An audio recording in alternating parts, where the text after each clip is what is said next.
రాదురా ఏ విజయం నీ కోసం నా కోసం, ఎటుపోదురా నువ్వు చేసిన కష్టం ఎప్పటికైనా సొంతం.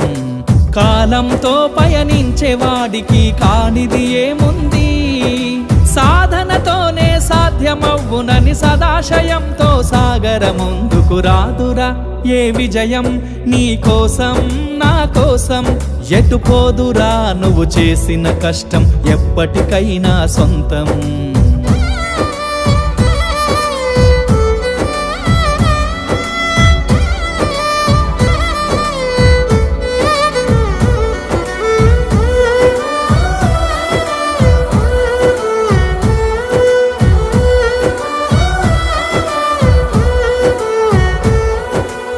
ఆకాశంలో అలలాగా పోయే ఆ పక్షులనే చూడు, అనుకున్న గమ్యమెంతున్న